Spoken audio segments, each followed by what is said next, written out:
So welcome everybody to our today's TransferLab seminar. The TransferLab is a part of the appliedAI Institute for Europe, and it's a platform where researchers and engineers share and discuss recent advances in AI and machine learning. Today we have Alex Tong from Mila. We are very happy to have you, and Jan has made the contact, so I will hand over to him in a minute to make an introduction. All right, so Jan, please. Okay, then I want to give a short introduction for Alex. So Alex is a postdoctoral researcher at the University of Montreal and Mila, where he works with Joshua Bengio at the intersection of generative machine learning and biology, with a focus on applications to cells and molecules. And he's also a co-founder of DreamFold, a Mila startup, which is building generative models for protein design. And Alex earned his PhD from the computer science department at Yale in 2021 under the guidance of Smita Krishnaswamy, where he studied optimal transport, graph signal processing, and generative modeling of cell dynamics and perturbations. Yeah, so thanks a lot, Alex, for accepting our invitation to give this talk. It's really great to have you. And now the stage is yours.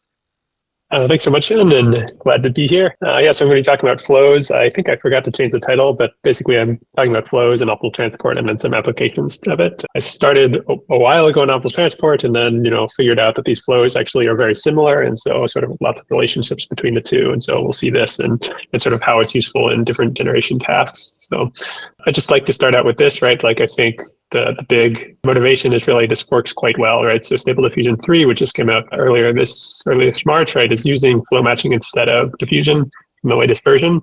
And I think it's because it's sort of more flexible. You can sort of play with a few more parameters and really gives you slightly better performance. It's not sort of a huge jump, especially in these big models. It's cool that it still works, at least the things that we see in the small scale. So that's sort of one of the motivations here. So I'm going to talk about a couple of different applications I've been very interested in. So I'm very interested in biology, but this is sort of many different things. And so, image generation is the classic sort of generation path here, but I'm also using for cell trajectories, protein design, and molecule generation as sort of other areas where it's useful. And I'll say a little bit why I think it's useful here too. And I hear you're sort of interested in a different application, so I'm interested in eventually hearing about what that is. So the idea is you can apply it many places. This is sort of our GitHub packages, just simple implementations of different ways you can do flows that are sort of useful in this context. So why should you care at all about flow matching? Well, just looking at flow versus score matching, basically there's a couple of advantages, I think, of the sort of flow matching idea and framework. The sort of main thing is that it allows you to be slightly more flexible. Like I think of it as sort of a generalization of scores that gives you more control about what you're doing. And so if you just look on the right here, the idea is basically score matching losses are you train your network to directly match your score at a bunch of places. And it turns out the score is sort of one thing that you could choose to match. And there's really a lot of other flows that you could match that are useful. And so, basically this allows you to choose any flow, which could be the score in some cases. And that score is useful in many cases, but there's sort of more flexibility if you want to choose something else to say get maybe faster inference or faster training. So these are sort of the things we were interested in is, how do you pick these to basically get better flows? And so this is an image from Lippmann, who's sort of the original flow matching paper. The idea is basically conditioned on a data point, which would be this point. What is your flow back to a sort of a normal 0-1 Gaussian, which is this purple area? So a diffusion flow would basically go from here, and you would get these different flows that basically arc away and then come back, because to map from a sort of small Gaussian around here to this big Gaussian, if you interpolate in the diffusion way, then you get these paths basically. And so these paths, right, are sort of non-optimal in many ways. And so if you make sort of OT paths between the two distributions, between the two Gaussians, then this is what you would get. And sort of these are straighter lines and useful for sort of faster training and potentially. And, so the idea is basically that if you want to train models that are integrating over time, the straighter the lines are, the faster you can do inference because there's sort of fewer steps with less numerical error. And so the sort of three things that I think are super useful here is really trying to lower the variance. So one of the problems here is that there's inherent variance in this loss. And so basically when you look at diffusion model losses, they go down, and then they sort of plateau and slightly go down for a very long time. You never really know when they're trained. Sort of the lower that variance can be, the faster you can train basically. And so flow match can help here. Faster inference is sort of the straighter line idea. And then the last idea is sort of ease of implementation. So oftentimes the score is easy sort of in Euclidean spaces, but in other spaces it may be hard. So these are sort of the main summary points. Okay, so, but getting back to what we're actually doing here. So what is the problem? So we're given samples from a source distribution and a target distribution, and we want to learn a function which sort of transforms one distribution into the other. And so we're going to write it as sort of a big UT, which takes a point at time 0 and map it to a point at time t.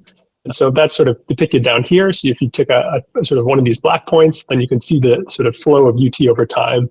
And so we're trying to learn the one where, UT at time 1 is going to give you the right distribution, in this case, 2 moons. What we're actually going to train is this flow field, little u, which is sort of at a given point in space and time, where are things moving? And this, you can map sort of the marginal probability over time. So this is sort of the idea is, well, if you had a simple distribution or really any distribution you wanted to start with that you could sample from, you could maybe sample from a more complex distribution or the next time point by sort of sampling from the beginning and then applying a learned UT to get to your new distribution. So this is sort of nice, right? You can do it on images. So trying to go from, say, Gaussian noise to a distribution of images. And in our case, we're doing sort of protein backbones. So going from sort of a random protein to a protein that's really nice shape. So really, anything where you want to sort of start with a source and go to a target. So this is sort of more flexible in that you don't need to start from just the Gaussian, right? So diffusion always has to start from basically a Gaussian.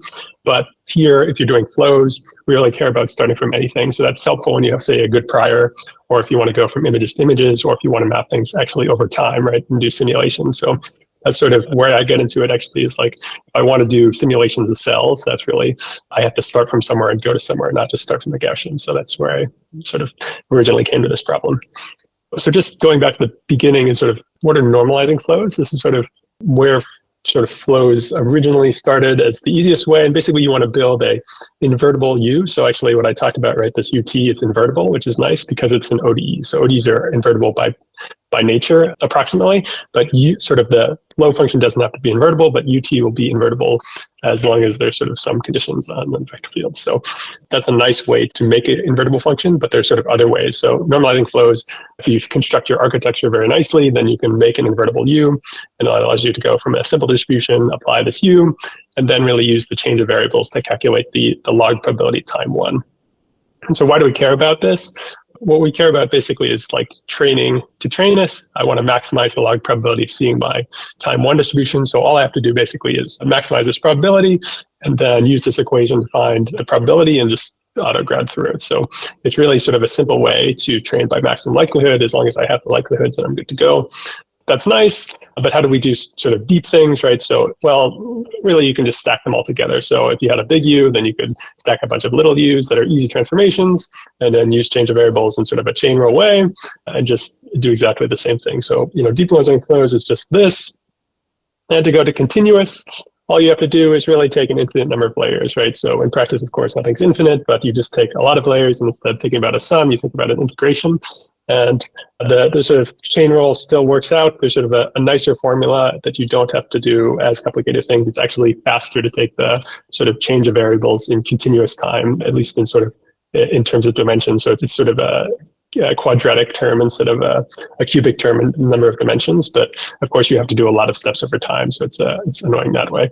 But this sort of allows you to do continuous normalizing flows, which is very nice, but really never took off because it's really hard to train these things. And so that's sort of what flow matching is going to solve is how do you train continuous normalizing flows without having to sort of compute this log likelihood, right? So the thing you could do is maximize this log likelihood. But of course, then you have to take your sort of data point at time 1, integrate it backward to time 0, find the sort of log probability at time 0, and sort of the change of log probability along the path. And so this is really the problem, is finding the change of log probability along the path and finding the whole path. And so really what we would like to do is train a continuous normalizing flow without having to do this painful loss. And so that's really what flow matching is doing, is figuring out how to train this model, but without sort of this painful loss function.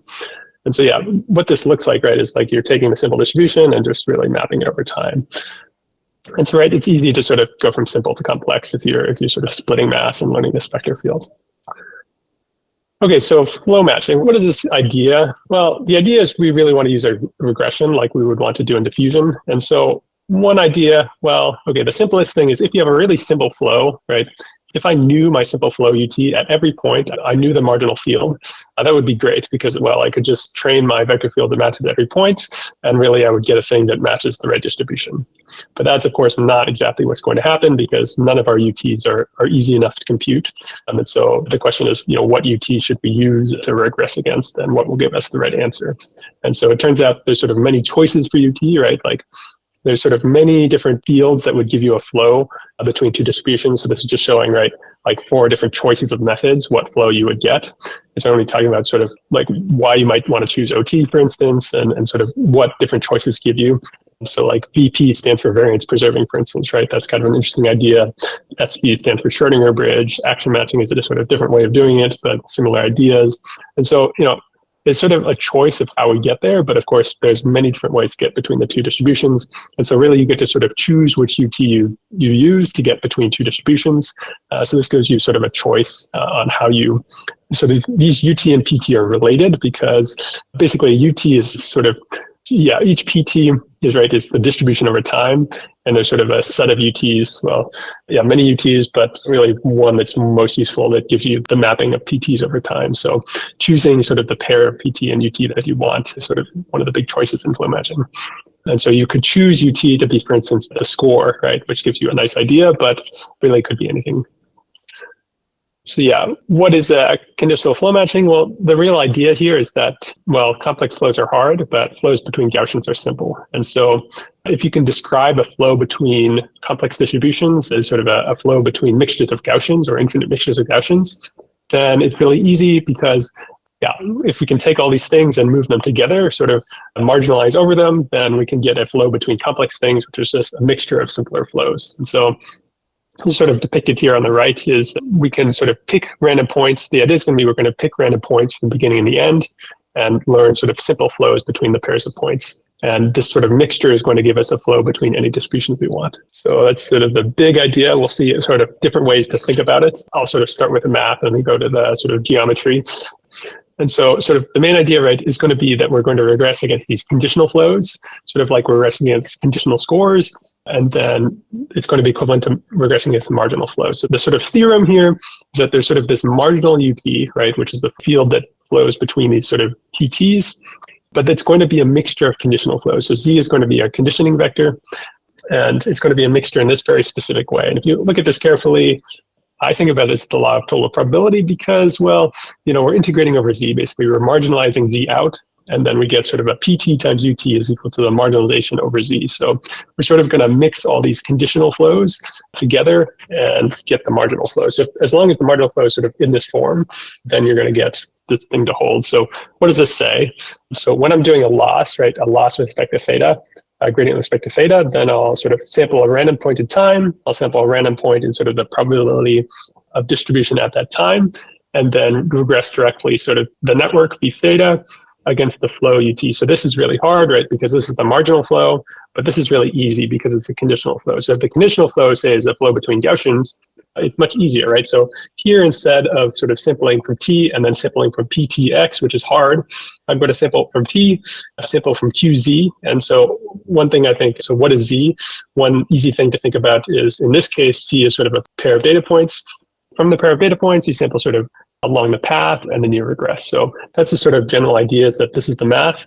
Sort of the intuition of why this is true is if you expand out this norm, you get different components. The first component, right, this b theta term is the same, so that's equivalent.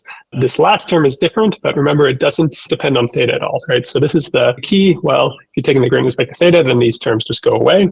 And so the only difference is basically this set of terms in the middle. If you look at sort of the expectation here, right, you get on the top sort of, well, you can ignore t because they're both the same, but pt times this b theta ut, so you get pt times ut on one side, and then you get QZ times PT times UT on the other side, right? So that's basically exactly this equation, is you're sort of integrating.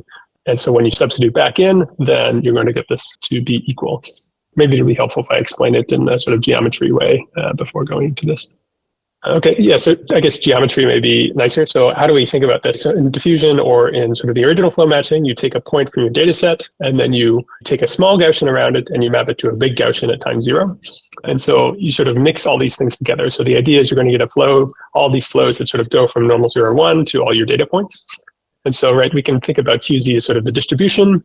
QX, Q1, Q0 is sort of the distributions. QZ is just going to be the distribution at QX1, right? So it's going to be sampled from the data points.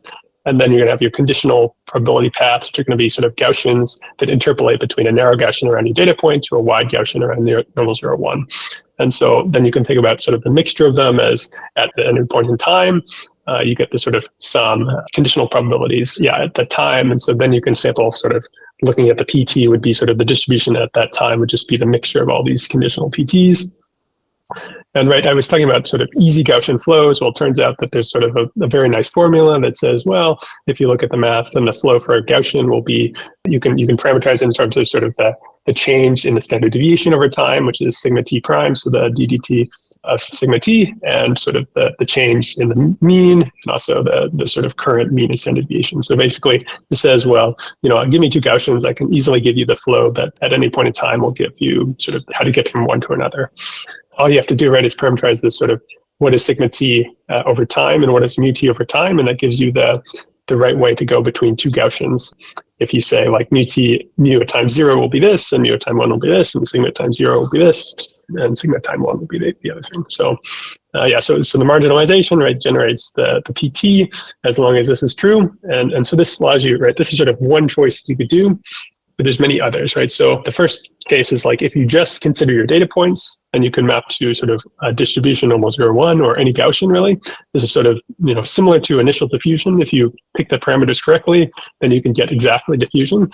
But what happens if you say pick points at time 0 and time 1, then sort of do these narrow Gaussians that flow between them? Well, this is sort of independent conditional flow matching is what we call it. This is also called rectified flows, and there's very similar to other things, right? Stochastic interpolants, there's sort of many names of the same thing. But basically, you can just pick two random points from your distributions and then do the flow between them, and that'll give you a different idea, but it'll still map between the two distributions. And the last idea is going to be, well, we actually don't have to pick these things independently, right? We can condition this QZ, which is a pair of points, dependently, depending on how close they are, or really whatever we want. So we're going to use optimal transport to say pick points that are sort of close together, and that'll give you sort of nicer flows. Okay, so what is the algorithms, right? So this is nice. So sample points go from sample a random time, so where along this path, and then compute your mu t, so the center point here, and sample this from this sort of nice Gaussian. So often this is a very small Gaussian, so we find sigma is pretty small. So even 0 is probably fine, although the math works out better if sigma is non-zero, but in practice, I don't think it really matters. In practice, we basically can set it to 0 in this case, and it works just as well. And then the loss is going to be sort of how do you move between points? Well, it's just going to be basically you want to go from this point to that point in one amount of time. So really you would like the vector be x1 minus x0. Yeah, you just sort of calculate this loss and update it. And really this allows you to sort of do any distribution. So this is sort of the simple thing. And this is what works in practice, I would say, is this linear interpolation. Stable diffusion sort of did a trick where they still do a linear path, but they sample more in the middle times, and they claim that that's sort of the best thing to do. They tried a bunch of different ones empirically. It's sort of like, where should you sample this, right? We can sample T uniformly, but we can also sample it. So they did sort of a distribution that's more samples in the middle and a few at the ends, because I think basically there's less information here. That was their claim, and there's sort of too easy down here. So really you should spend most of your time in the middle. But yeah, so that's the sort of basic algorithm. Okay, so how do we do optimal transport? Well, it's actually quite easy. This is mini batch optimal transport because we're sampling batches. But so if we sample batches from time 0 and time 1, and then do sort of a static optimal transport between the two, and then resample based on that optimal transport. So if this says basically match up your points, find the sort of closest point in your batch at time 0 and time 1, and use that as a pair. So sort of sample pairs that are close to each other, and then do exactly the same thing. So now we have, instead of the same points, but just a different pairing, and move between the Gaussians that way. So this still gives you, right, the same movement, but it's sort of straighter. And that the idea is that this sort of gives you fewer crossings because the optimal transport really has no crossings, the idea, right? So if there was a crossing in optimal transport, if you uncrossed it, it would be a shorter distance and put in space. So then that would be more optimal. So there just can't be any crossings. And so no crossings is nice because really you want to look at sort of the variance at a specific point in time, right? You want to look at the variance of this estimator, and sort of if the target is always consistent, then you have lower loss and then faster training. So yeah, so okay, why use optimal transport? So what we found is basically is sort of reducing the variance just to be faster training, and straighter inference paths give you faster inference. So just like this is an experiment on CFAR is sort of the FID metric over time. If you do this OT, then it's not a huge improvement, but you definitely get slight improvements. And these are relatively small batches. So what we found is sort of, while technically you need full batches to get optimal transport, in practice, it doesn't seem like the case. If you do fairly small mini batches, so this is batch size 128, it seems to work quite well. And so on 2D, basically, like the examples, if you do even batches size 32 and the data set is 10,000, it still works fine. So there's some sort of interesting regularization that's like the flows sort of like to be straight. Yeah, so this is called mini batch OT, right? So Killian, who's sort of my co-author in this, has studied this a lot in the discrete setting. So in the discrete setting, right, like you can think about this sort of giant matrix that you're looking at. So all your samples, the source samples and all your target samples. Of course, doing that is really costly, right? So, well, what you would like to do is just like sample random sort of little portions of that and then do optimal transport and say how close is it to the true one. So using that as an estimator is sort of nice. It seems like in practice, sort of with these flows, we get better things than that because like even if you do random things, for instance, right, like you get fewer crosses than you would expect. So this is totally random, right? So this is not optimal transport, of course, right? This would be the optimal transport. But really, you get fairly sort of straight lines and things relatively go close to each other. So, it's interesting that there's sort of a regularizing effect of these flows. You sort of get more optimal things than you would expect just by doing the pairing, right? So you sort of get a more optimal pairing in the setting when you're doing flows than you would actually get just doing the discrete mini batch optimal transport. Yeah, so this is right, fewer training steps, you do better, and also sort of fewer, this is NFE is number of function evaluations. So straighter paths is measured by like how many steps we need to integrate to get sort of same performance. So optimal transport between n samples takes n cubed time is sort of the known thing, right? But of course, on small batches is actually very fast, right? So this is the trick that we're using, right? Like if you had to do full batch, it would be really very slow. But in practice, we see basically on CFAR, it's like 2% penalty, maybe less, right? And so basically the bigger models you have, the less penalty it is because sort of, right, you're spending more time doing the model and really the correcting step is sort of how big your batch size is, right? So if you're doing very big batches in a very small model, then it's slow, right? But if you're doing sort of relatively small batches, so I think of sort of batches less than like 10,000 is basically instantaneous relative to machine learning time, right? But if you're doing sort of large batches, then it's really not a good idea. So like on the 2D examples, I would say it has up to a 50% penalty, right? But sort of in CFAR or larger examples, it's not at all significant. So we actually do the stupidest thing, which is just use a CPU solver. So we calculate the distances matrix on GPU, and that's just a very small, right, 128 by 120 distance matrix. We put a CPU, we solve the small optimal transport and move it back because the exact solvers aren't any faster on GPU, right? Like that's what's known. If you want to do sinkhorn solvers for big batches, then yeah, that's faster on GPU. And then you would have to do sort of more optimization. But really our constraint on batch size is sort of GPU memory for the model, not for the optimal transport. So for this sort of simple thing, yeah, it's easy. I've been talking about Euclidean metric here. So that's the sort of simplest one. But yeah, you could choose many different ones. So in practice, for images, we found Euclidean is nice because it's sort of straighter paths, right? Because Euclidean is the sort of straight line path for these sort of RD spaces, but for other things, we don't. So for cells, we use sort of geodesic distances because we think things move along a manifold. And also for proteins, we are looking at rotation spaces, so doing sort of distance on rotation space. So yeah, sort of wherever your sort of ideas. We're actually not using sinkhorn here. We're using exact optimal transport, right? Because we have small batches, right? But basically, I think anything to sort of reduce the variance in what pairs you're picking, like even if it's actually, if you're using any cost or something fast, right? Like maybe there's an easy way to get just less variance in sort of pairing matrix, right? That'll give you sort of faster training because you're going to have sort of fewer crossings, right? Like that's the whole goal here. So yeah, so you don't even have to use optimal transport, right? Like you can use sort of any algorithm that gives you a valid coupling is okay. Yeah, so this is just right going back to this figures, comparing what choice of UT you get. It gives you different things. And so we can parameterize this, and the sort of recent choices are basically how do you choose your Z, how do you choose your mu T and sigma T, right? Everybody's been using Gaussians. Technically, you don't need to use Gaussians. You can use anything at all. But in practice, I think Gaussians is good enough, basically. So I was interested in doing optimal transport because some of the problems I'm interested in, that's sort of the right thing to do. We care about the paths that you get between things. So that's what we call sort of OT between the marginals. And conditional OT is the sort of conditional path optimal transport. So sort of different choices. Basically, most people are using linear interpolations right now. You can use sort of this cosine and sine thing, which is kind of interesting.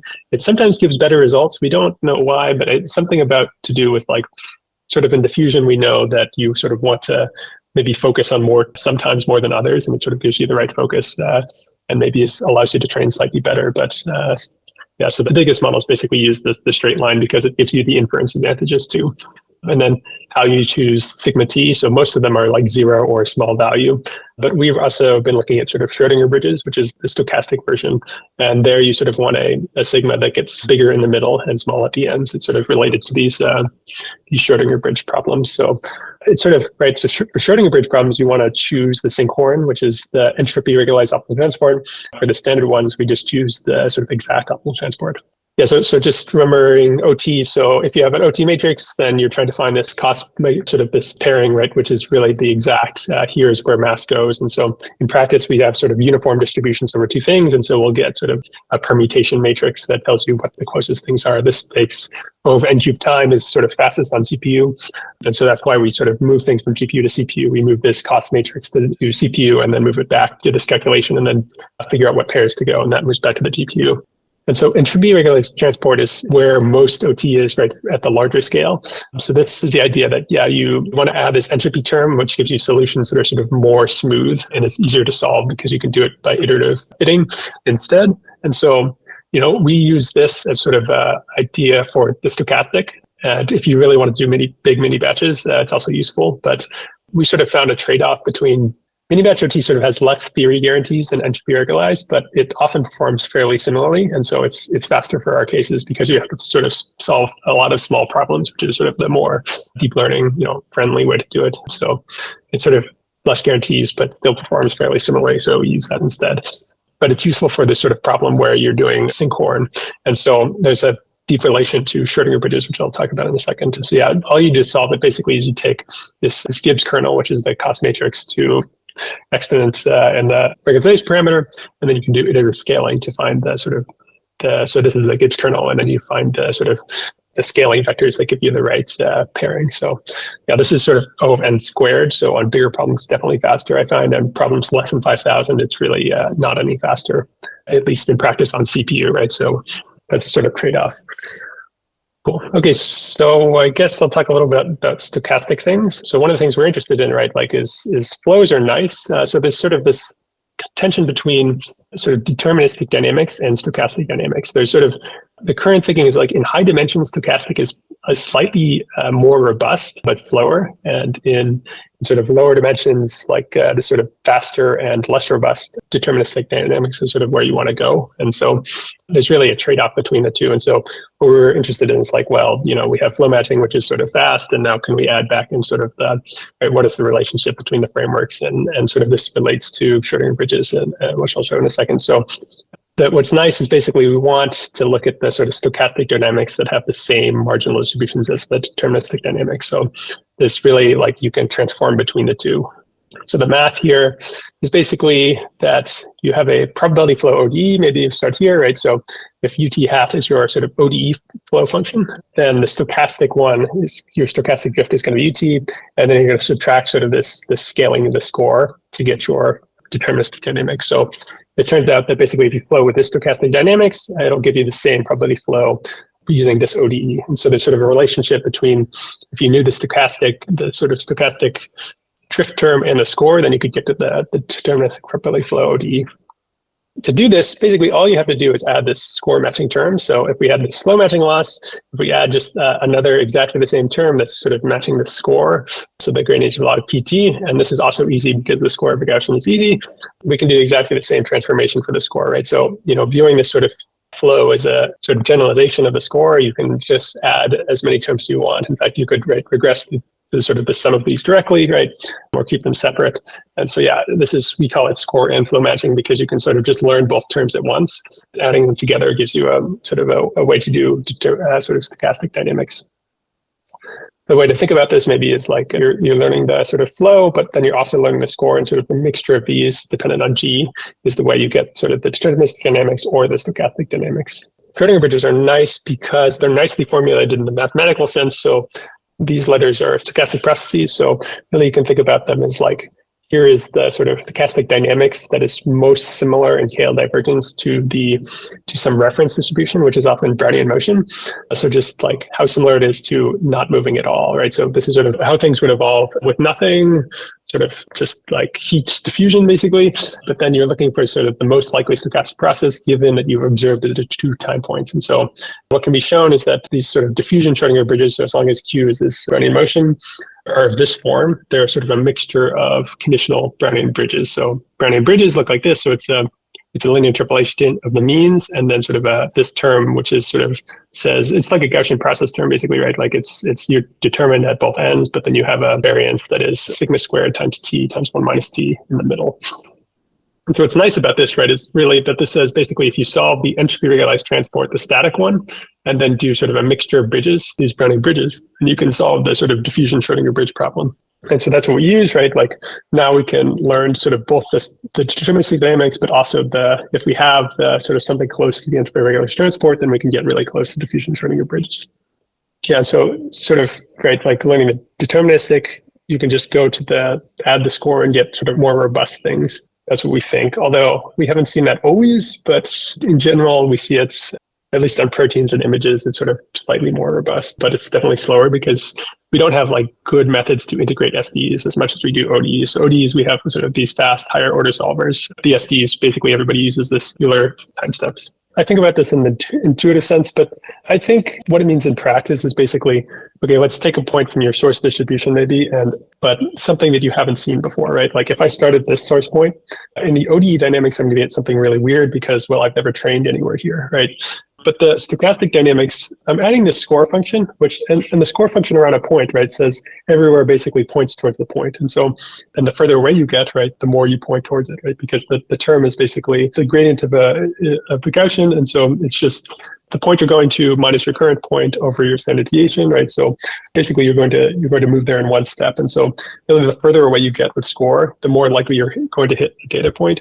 When you're training a score, you're training your neural network to point towards your data points and anywhere you are, right? Like even if you're really far away, like you're still going to be pointed towards your data points. And so you give it this natural tendency to go back towards your data, even if you initialized far away.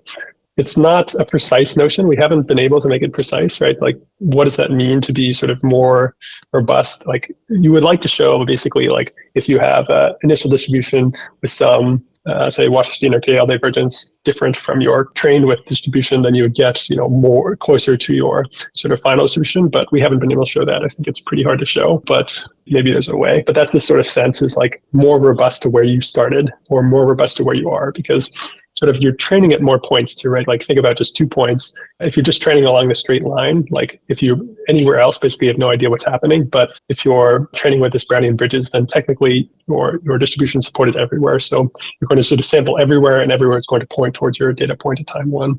So it's basically because we never can fully train our models, right? Like you can never sample from the Gaussian and high dimensions everywhere. So, you're always going to see samples when you're sampling that you haven't seen before, basically. And so is really the problem is like when you're more robust, you're really just more robust because you haven't trained enough, right? Like you haven't actually trained to start from your true initial distribution. So if you're trained perfectly, there's no problem at all, right? Like everything works out, but it's really when you're undertrained, you're sort of always seeing points that you've never seen before in high dimensions. To sample everything from that high dimensional Gaussian, you're going to have be a very long time. So sampling more is obviously a nice solution too. But yeah, I think for the same number of points, basically, this gives you sort of more stability if you're undertrained, basically. So proteins is a very interesting space right now. I think we're sort of at the initial point where we can do generation. And so the basic promise of this is that, a lot of things in your cells, we sort of know what we want to change, but we don't know how to change it because we don't have a molecule that can affect it, basically, right? You need, in fact, a model that will bind to it and do something, right? really the current way is basically we can maybe make a protein, right? If we can generate it in silico and then design it and then test it, we can really get new things. So this is what I've been working on, is basically the idea is that it's really easy to make new proteins by just writing DNA. So we can do this fairly cheaply. So maybe, $1-ish per protein, right, is sort of the order of magnitude.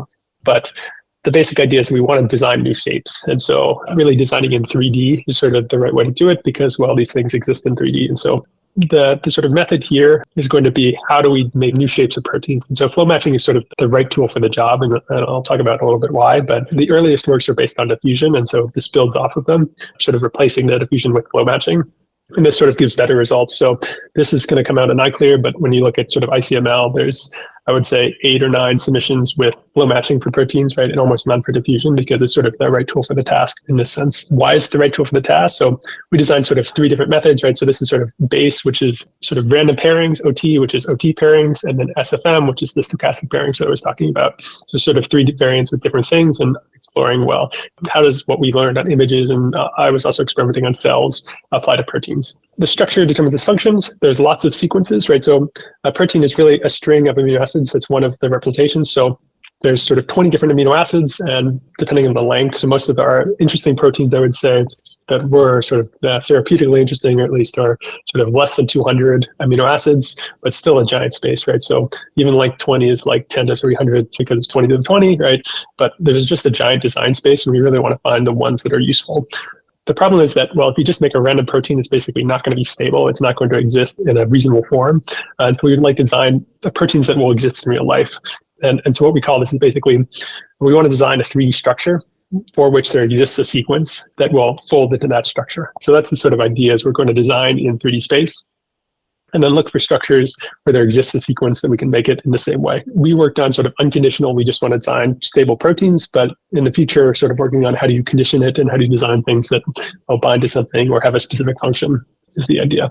Okay, so representation of proteins. So this is the interesting thing. So AlphaFold 2 is sort of this breakthrough model which told you how to get from sequence to structure. So basically, if you give it a sequence, it can say, well, what does it look like in 3D space? And so really leveraging this has been one of the big things in protein design recently is, okay, so the space they use is SE3N. So what is SE3N? It's basically you view your protein, each amino acid, as sort of a location and a rotation. And so it's how they're oriented relative to each other is sort of the idea. So I think about it as sort of a string of beads with little things hanging off of them. So the hanging off is the side chain part. The idea is basically you're modeling how the string of beads moves in space. And really the thing is, right, each of these beads is oriented. So how do the sort of things hang off of them? So the representation here is a translation and a rotation for each amino acid. And that's the SE3 part. And then the N is sort of each amino acid is one of N things. And so that's the representation everybody's using. And of course, how do we do flows over SE3N is really the question. The translation space we know how to do, right? Like this is exactly the same as images, and we know how to do this. We just do sort of Euclidean interpolations, but rotation space is harder, right? So to do sort of diffusion things, you need to define, well, how does heat diffuse over time in rotation space? And what people use is, in general, this isotropic Gaussian.